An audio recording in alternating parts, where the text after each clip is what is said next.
Assalamualaikum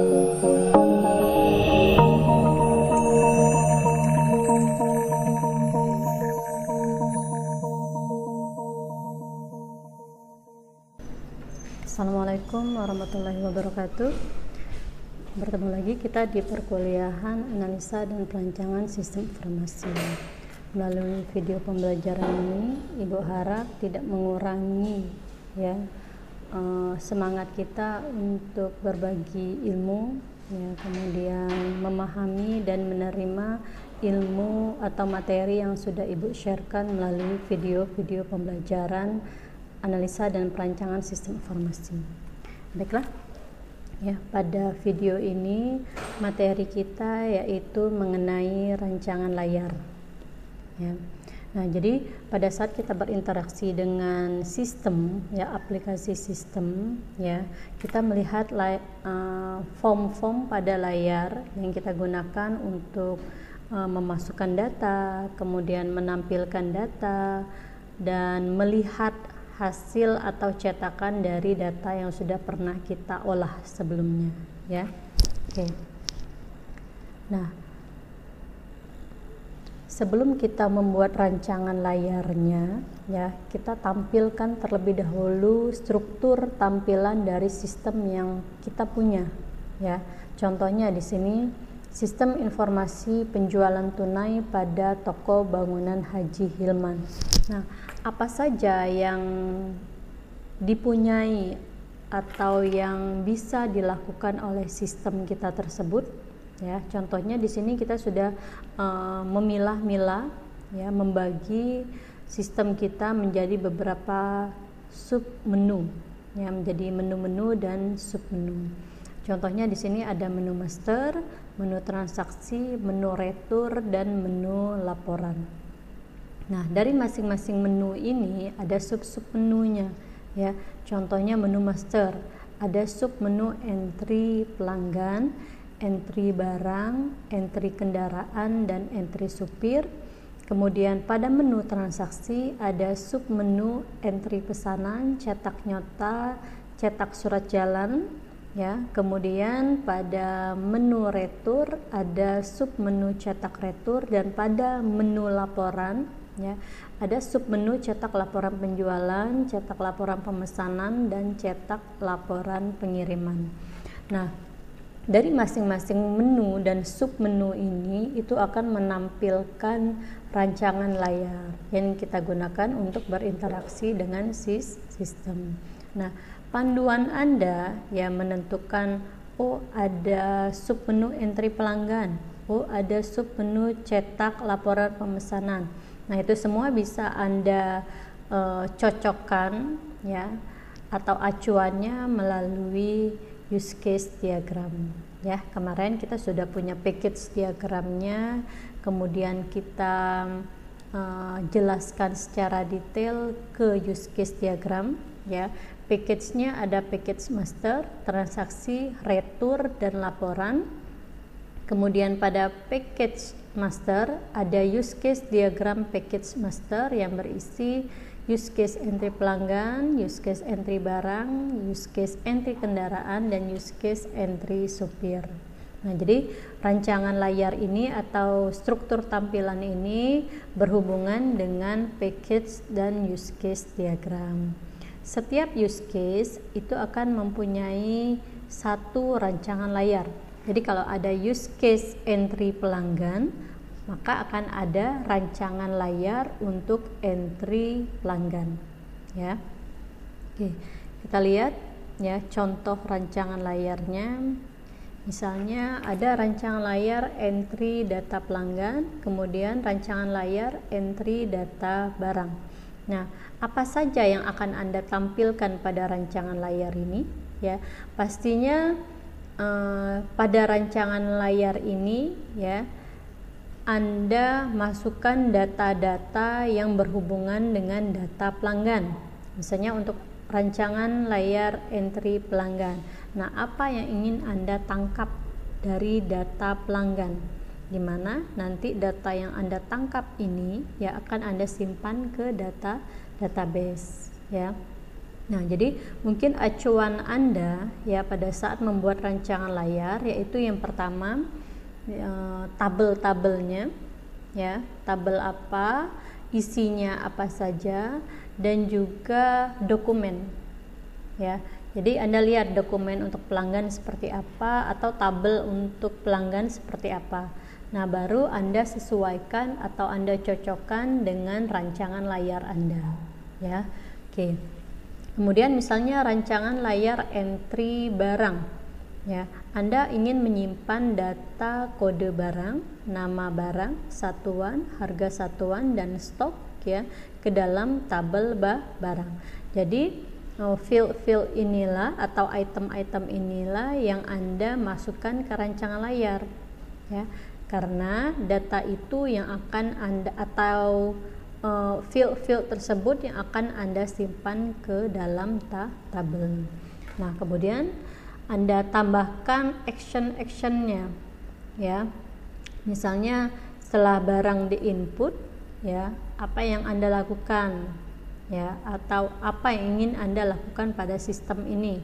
Dia bisa nyimpan ya, berarti Anda tambahkan button simpan. Kemudian jika Anda ingin menambahkan button-button yang lainnya seperti edit ya, untuk merubah data yang sudah pernah disimpan, kemudian delete ya, untuk menghapus data yang sudah pernah Anda simpan, dan cancel ya, untuk memugarkan kembali rancangan field yang ada pada form tersebut. Kemudian tambahkan button exit ya, untuk keluar dari form tersebut dan kembali ke menu utama ya. Paham ya untuk acuan Anda membuat rancangan layar. Jadi yang pertama ya, satu use case ya yang ada pada use case diagram itu akan menjadi satu rancangan layar. Kemudian bagaimana mendesain rancangan layar itu disesuaikan dengan field-field yang ada pada tabel Anda dan juga dokumen ya, baik itu dokumen masukan ataupun dokumen keluaran. Oke. Kemudian apa saja yang ingin Anda isi pada field-field tersebut? Di sini ada auto, ada input ya, artinya ya untuk field yang ini misalnya kode barang. Kode barang kita isi dengan auto, artinya nanti kode barang ini akan tampil secara otomatis ya, karena sudah kita setting ya kodenya misalnya B0001. Nah, berarti kode barang berikutnya ya setelah B0001 disimpan ya, maka akan tampil secara otomatis B0002 ya. Itu maksudnya otomatis. Nah, kemudian bagaimana dengan nama barang, satuan, harga satuan, dan stok ya. Di sini kita pasang penjelasannya yaitu input, artinya nama barang akan diinput ya, satuan, harga satuan, dan stok juga akan diinput. Baru kemudian Anda klik button simpan ya. Nah, itu beda antara auto, input. Nah, berikutnya adalah contoh rancangan layar entry data pesanan ya. Nah, Anda sesuaikan juga ya bahwa di pesanan ada nomor pesanan, tanggal pesanan, data pelanggan, dan data barang. Berarti untuk nomor pesanan itu otomatis tampilnya ya seperti tadi ya. Jadi nomor transaksinya itu akan diurutkan sesuai dengan transaksi yang berlangsung. Kemudian tanggal artinya di sini kita tambahkan sistem ya. Jadi dia mengikuti tanggal pada saat Anda membuka form tersebut ya, sesuai dengan data tanggal yang ada pada komputer atau laptop Anda masing-masing. Ya, kalau Anda setting tanggal hari ini ya berarti yang muncul hari ini. Ya. Tapi kalau Anda setting di laptop Anda itu bulan kemarin atau tanggal yang kemarin, berarti munculnya di sini sesuai dengan tanggal pada laptop Anda. Oke. Nah, kemudian untuk data pelanggan pastinya sudah Anda simpan sebelumnya. Berarti kode parang ya bisa Anda tampilkan dengan cara menggunakan combo box ya, berarti di sini Anda milih ya. Oke, jadi kode pelanggan ya Anda pilih ya melalui combo box, maka nama pelanggan, alamat dan telepon akan tampil ya atau display sesuai dengan kode yang Anda pilih ya. Dan pastikan bahwa kode barang tersebut ya, data barangnya sudah tersimpan di dalam tabel pelanggan. Oke, berikutnya yaitu barang ya. Jadi di dalam transaksi pesanan pasti ada barangnya ya, apa yang akan dipesan dan masuk ke dalam transaksi tersebut ya, sesuai dengan nomor transaksi tersebut. Nah, sama ya, data barang pastinya sudah Anda simpan. Jadi tinggal Anda pilih berdasarkan kodenya. Ya, maka nama barang, satuan, harga pesan ya itu akan display atau tampil sesuai dengan kode barang yang Anda pilih. Kemudian tinggal Anda input kuantitinya, kuantiti dari item barang tersebut, dan jumlahnya akan tampil atau display ya sesuai dengan perkalian dari harga pesan dan kuantiti. Kemudian tinggal Anda add ya. Anda tambahkan data tersebut ke dalam list view atau tabel barang ini ya. Jadi Anda kembali input lagi atau pilih lagi kode barangnya, kemudian Anda tambahkan. Nah, setelah selesai data barang yang Anda pesan sudah tampil ya pada display ini, baru kemudian Anda save ya. Nah, itulah gambaran dari kelas diagram di mana ya bahwa setiap use case pada rancangan layar setiap use case pada use case diagram akan menghasilkan rancangan layar ya. Jadi satu use case menghasilkan satu rancangan layar. Nah, jadi acuan Anda untuk mendesain ya rancangan layar tersebut seperti apa ya, apa datanya, yaitu sesuai dengan tabel ya, kemudian sesuai dengan dokumen yang ada ya, baik itu dokumen keluaran ataupun dokumen masukan ya. Jadi apa yang ingin Anda tangkap ya melalui interaksi Anda dengan rancangan layar tersebut ya, berarti itulah yang Anda desain ya pada rancangan layar. Misalnya di pesanan ini ya, Anda ingin menangkap data pesanan, siapa yang memesan, apa yang dipesan. Berarti itulah ya, item-item itulah yang Anda masukkan ke dalam rancangan layar pesanan ya. Nah, berikutnya adalah materi mengenai sequence diagram ya. Kalau apalagi itu sequence diagram. Jadi ada activity diagram, ada package diagram, ada use case diagram, ada class diagram. Nah, sekarang kita bertemu lagi dengan yang namanya sequence diagram ya. Nah, sequence diagram ini merupakan kelanjutan atau berhubungan dengan use case diagram. Jadi kalau ada satu use case, ada satu rancangan layar, dan satu rancangan layar menghasilkan satu sequence diagram ya. Nah, kalau kita lihat dari istilah katanya, sequence itu artinya berurutan ya. Mungkin yang sudah pernah Anda dengar di spesifikasi base data ya, data disimpan atau diorganisasikan secara indeks sequential ya. Sequence itu adalah urutan ya. Sequence diagram adalah visual coding. Jadi kita melihat bagaimana codingan atau perintah di dalam aplikasi itu secara visual. Jadi maksudnya setelah kita melakukan ini ya, baru kemudian melakukan ini ya. Oke. Jadi dia merupakan interaksi objek ya yang tersusun dalam suatu urutan waktu ataupun kejadian ya. Jadi bisa kita asumsikan bahwa ini merupakan tahap demi tahap, ya, atau memperlihatkan tahap demi tahap apa yang seharusnya terjadi untuk menghasilkan sesuatu di dalam use case, ya. Kenapa? Karena diagram ini secara khusus berasosiasi dengan use case diagram, ya. Jadi tujuan itu terletak pada use case diagram. Tujuannya misalnya ingin mengentry data barang. Nah, bagaimana, ya? Bagaimana tahap demi tahap untuk menghasilkan tujuan kita mengentry data barang. Nah, itu diperlihatkan pada sequence diagram. Atau mungkin kemarin kan kita sudah membuat yang namanya deskripsi use case, ya.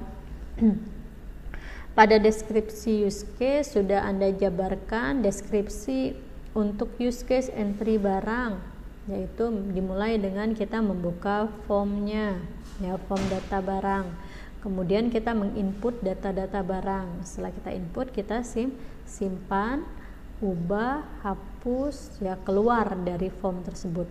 Nah, itu adalah langkah-langkah kita, ya, atau tahap demi tahap untuk menghasilkan tujuan, ya, di dalam suatu use case.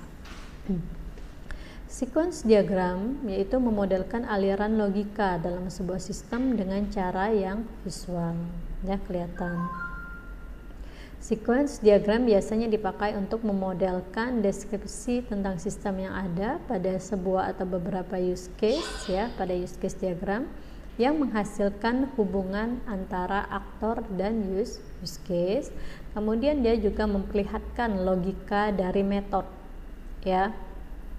Misalnya di metode ada metode simpan, ubah, hapus. Nah, ini akan kelihatan pada sequence diagram, ya. Oke. Nah, nanti pada sequence diagram Anda akan melihat adanya kotak-kotak atau box. Ya, jadi disediakan sebuah komponen, ya, dengan simbol kotak. Nah, tapi kotak-kotak ini mempunyai makna setelah Anda atur atau ubah sesuai dengan fungsinya, ya. Jadi sebuah kotak yang tampil pada posisi paling atas diagram, ya, yang bisa mewakili sebuah objek, kemudian mewakili aktor, ya, kelas ataupun use case. Penamaan pada use case atau aktor itu harus konsisten dengan yang ada pada use case diagram. Demikian juga dengan kelas juga, ya, harus konsisten dengan kelas diagram. Nah, kemudian, ya, nama aktor itu bisa sama dengan nama kelas, ya, tapi artinya akan berbeda, ya, mempunyai arti yang berbeda, ya. Contohnya, ya, misalnya di use case diagram, ya, ada aktor pelanggan yang merupakan aktor pasif, ya. Kemudian di kelas ada juga nama kelas pelanggan, ya. Nah, mungkin namanya sama tapi artinya beda, ya. Nah, kemudian label box mempunyai format, ya, sesuai dengan fungsinya, apakah dia sebagai kelas, apakah dia sebagai aktor, ya. Oke. Nah, jadi kotak-kotak atau box tadi, ya, kita ubah sesuai dengan fungsinya. Kalau dia berupa aktor, berarti kita ganti dengan simbol stick figure, ya, stick figure yang ada seperti yang ada pada use case diagram, ya, seperti ini. Kemudian jika fungsi dari box tersebut sebagai database, berarti kita gunakan simbol DB ini, ya. Nah, jika dia merupakan sebuah stereotype class yang ada 3, ya, ada entity class, ada control class, dan ada boundary class. Nah, kita gunakanlah simbol-simbol tersebut sesuai dengan fungsinya, ya. Jadi ada entity class, simbolnya seperti ini, ya, ada bulat, kemudian ada garis di bawah, ya, yang menggambarkan entity atau tabel, ya, tabel-tabel apa saja yang berhubungan dengan form aplikasi tersebut, ya. Misalnya pada form entry data barang, berarti entity atau tabel apa yang berhubungan dengan form tersebut, yaitu form barang, tabel barang yang fungsinya untuk menyimpan data barang yang sudah kita input pada. Oke, kemudian kelas selanjutnya yaitu controller class. Nah, control class ini yang fungsinya untuk mengatur perintah-perintah ya atau codingan yang ada pada form. Jadi setiap sequence diagram ya akan mempunyai control class ya, karena dia di sini berisi perintah-perintah atau codingan ya untuk mengatur jalannya rancangan layar itu atau form tersebut ya sesuai dengan kebutuhan user ya. Misalnya kita ingin menyimpan data barang ya, berarti ada perintah untuk menyimpan data barang. Nah, berikutnya adalah boundary class ya. Boundary class ini yang menggambarkan user interface class ya. Dia berupa form-form ataupun layar ya yang fungsinya sebagai perantara antara user dengan aplikasi atau sistem. Jadi di dalam sebuah sequence diagram akan ada banyak objek yang menggambarkan aktor ya dengan menggunakan simbol stick figure, kemudian menggambarkan kelas ya, ada entity class, boundary class, dan control class ya. Nah, jadi Anda siapkan dulu objek-objeknya apa saja yang berhubungan dengan sequence diagram tersebut atau berhubungan dengan rancangan layar tersebut ya, form. Kemudian Anda tentukan ya stick figurnya apa, aktornya siapa, kemudian boundary class-nya ada berapa, layarnya ada berapa. Anda bisa menggunakan lebih dari satu rancangan layar. Misalnya Anda tampilkan atau tambahkan rancangan layar menu utamanya dulu, kemudian baru masuk ke sub menu ya. Kemudian untuk kontrolnya cukup satu saja. Di dalam satu use case diagram mempunyai satu control class saja ya, tapi bisa mempunyai lebih dari satu boundary class ya, dan mempunyai banyak entity class atau tabel ya, sesuai dengan kebutuhan.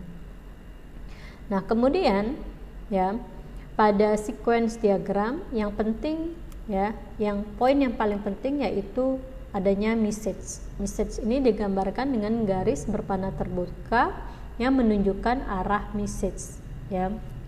Jadi message ini adalah pesan yang ingin disampaikan dari hasil interaksinya ya antara objek yang satu dengan objek yang lain. Jadi kita ingin mengirimkan perintah ya ataupun pesan. Message dikirimkan ya dari objek yang satu ke objek yang lain dengan bentuk seperti ini ya, garis berpanah terbuka, atau ya message bisa dikirimkan dari objek yang satu untuk objek itu sendiri ya. Contohnya ini ya, dia juga menggunakan garis yang langsung ke arah objek itu sendiri ya, seperti ini ya. Kemudian message antar box yang berupa aktor manusia, maka message diberikan dengan label ya yang menggambarkan komunikasi antar use case tersebut ya. Message digambarkan dengan arah dari kiri ke kanan ya. Kemudian label pada message rata ke arah panah untuk memahami ya, untuk lebih mudah kita untuk memahami diagram. Setiap message yang dikirimkan ke kelas memakai static method atau function ya pada kelas tersebut, begitu juga dengan objek ya.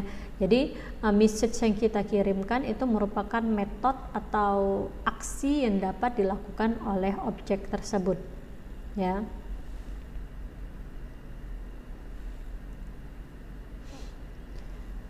Kemudian di sequence diagram ada istilah return values. Return values ini ditampilkan dengan garis berpanah terputus yang menggambarkan hasil dari pengiriman message. Ya, return values digambarkan dari arah kanan ke kiri, ya, kebalikan dari message.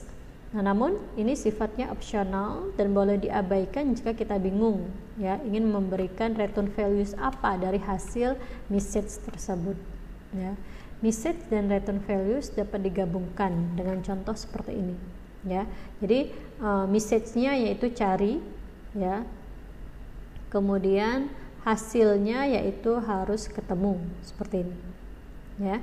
Jadi kembali lagi bahwa return values itu sifatnya opsional dan boleh diabaikan. Tapi kalau message itu penting, ya. Kemudian di dalam sequence diagram ada yang namanya perulangan. Ya, jadi mungkin ini kan kegiatan atau langkah-langkah yang kita lakukan, ya, untuk mencapai suatu tujuan. Nah, mungkin ada kegiatan yang dilakukan secara berulang-ulang. Contohnya di sini ada sequence diagram entry pesanan. Nah, di sini aktornya siapa? Kemudian ini layarnya, layar form pesanan. Nah, ini ada control class-nya dan baru entity class, ya, sesuai dengan tabel pesanan, bahwa dia berhubungan dengan tabel apa saja, tabel pesan, tabel pelanggan, dan tabel barang, ya. Jadi akan banyak tabel di dalam suatu sequence diagram. Tapi kontrol kelasnya cukup satu dan urutannya seperti ini, ya. Jadi pertama aktor, kemudian berikutnya adalah boundary class, jadi formnya, ya. Di dalam form ada kontrol, baru kemudian ada entity class, ya. Nah, ini frame ini, ya, kotak ini menyatakan, ya, diberi keterangan loop, artinya dia berulang. Ya, jadi kegiatan ini akan dilakukan secara berulang-ulang. Contohnya untuk pilih barang tadi, ya, pilih barang berarti kita memilih barang berkali-kali, ya, sesuai dengan barang yang ada pada pesanan tersebut. Tapi untuk pilih pelanggan itu cukup sekali, ya, simpan sekali, open sekali, ya. Nah, yang dilakukan berulang-ulang itu bisa Anda gunakan frame seperti ini atau kotak seperti ini, kemudian diberi keterangan loop, ya. Oke, ini tidak terlalu penting, ya. Nah, kemudian, ya, ada istilah activation box, ya. Ini seperti kotak, ya, kotak yang kurus pada lifeline yang menggambarkan proses yang dilakukan oleh objek dengan tujuan untuk melaksanakan message. Jadi ini, ya, ini disebut activation box, ya. Ini akan tampil sendiri jika Anda menarik message atau pesan dari objek yang satu ke objek yang lain, ya.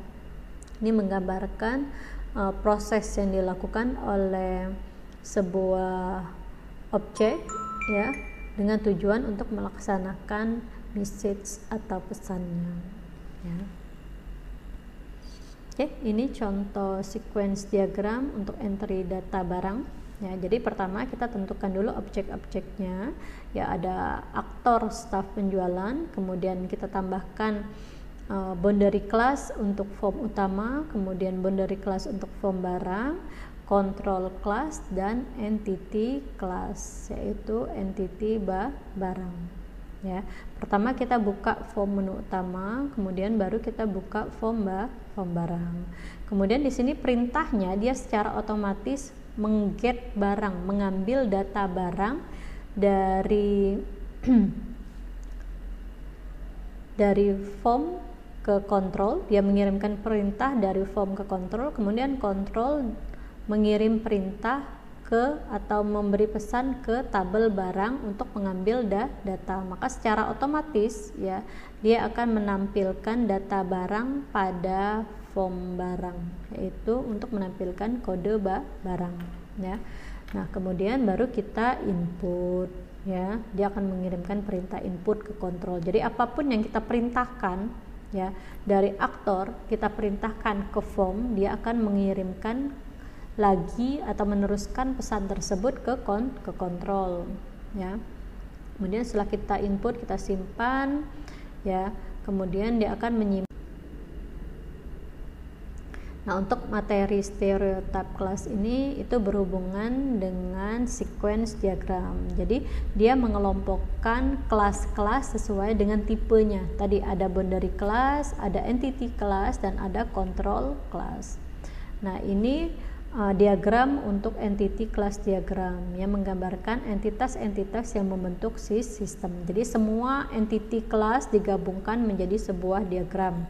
Begitu juga dengan boundary class, ya, yang menggambarkan interface antar pemakai atau user di dalam sistem. Jadi form apa saja yang ada pada sistem tersebut digabungkan, ya, dan terpusat dari form menu utama.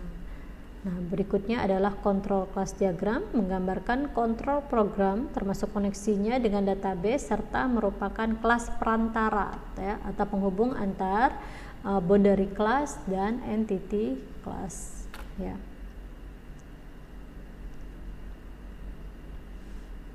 Oke. Nah, sekian materi kita untuk hari ini, ya, melalui video pembelajaran kita hari ini, ya. Ibu harap Anda dapat memahami materi yang sudah Ibu sampaikan. Nah, jika ada yang kurang paham nanti silakan bertanya. Oke? Terima kasih atas perhatian Anda. Ibu akhiri, wabillahi taufiq wal hidayah. Wassalamualaikum warahmatullahi wabarakatuh. See you.